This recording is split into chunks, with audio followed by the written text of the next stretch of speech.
Good ol' Spidey.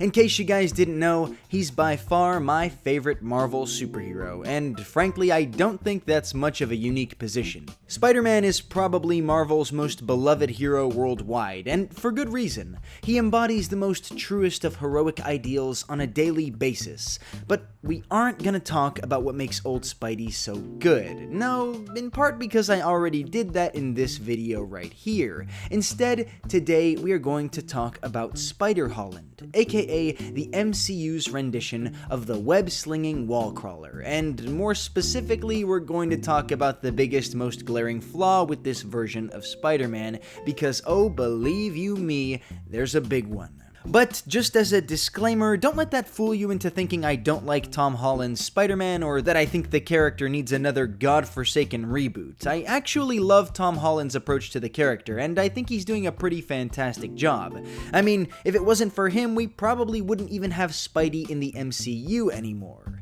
No, Spider-Man's problem nowadays is not with the actor who plays him, nor with the villains who plague him. It's with the written character's identity. Or rather, lack of one. You see, just like the comic run Spider-Man No More, where a heavy-hearted Peter Parker abandons his alter ego as Spider-Man, Tom Holland's Peter Parker seems to be facing a somewhat similar, albeit less well-written dilemma, and it's one that flies completely in the face of who and what Spider-Man is supposed to be. And to be frank and put things simply, this guy right here just does not give a rat's ass about his secret identity. Everyone knows Peter Parker takes his secret identity very, very seriously. It's part of the reason we love him because it proves to us all just how selfless he really is. Peter Parker could just tell the world he is Spider-Man and he would probably be lavished with praise, money, and nearly everything he could ever want. Because people fucking love him. Yet he keeps his identity a secret, living in squalor, being thought of as a slacker by everyone around him and eating whatever junk food he can get his hands on, all in order to protect his loved ones. In contrast, you take a look at Holland, man, and, well, this guy just plain does not give a shit. Don't take my word for it, take a look at some of these examples. Using his powers in a super busy tourist attraction where everyone around him has cameras and could easily snap a picture of his face? Check. Pulling off his mask and speaking to his aunt in a public place where plenty of stagehands could walk in and identify him with ease? Check. Taking off his goddamn mask and walking into a packed bar full of strangers who are presumably just random civilians with cameras in their pockets? Check. Getting detained by the authorities, stripped of his mask, and identified as a superhero? Check. Jumping out of his goddamn school bus to shoot a drone with a web bolt in front of his entire goddamn class? Check. I literally can't even bring up all of the examples of Peter being completely and 100% careless with his secret identity because they happen so goddamn often. But here's another few just to prove to you how bad of a problem this really is. Introducing himself as Peter Parker rather than Spider-Man to complete strangers? Check. Using his motherfucking superpowers while completely undisguised, and I mean really using those powers? Check.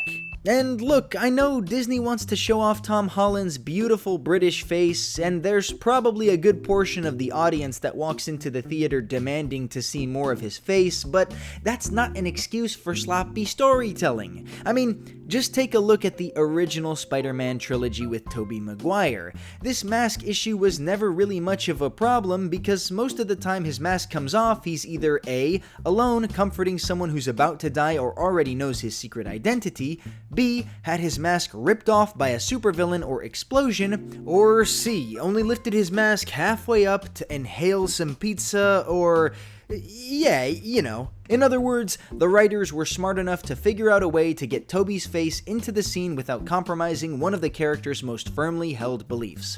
One of the best moments in that trilogy features a maskless Peter Parker who just saved a literal trainload full of people, having his mask removed in the process. Rather than leaving the viewers to wonder why the hell his secret identity wasn't ruined, Sam Raimi made sure to include a scene that showed those same people giving him his mask back and promising to keep his secret safe.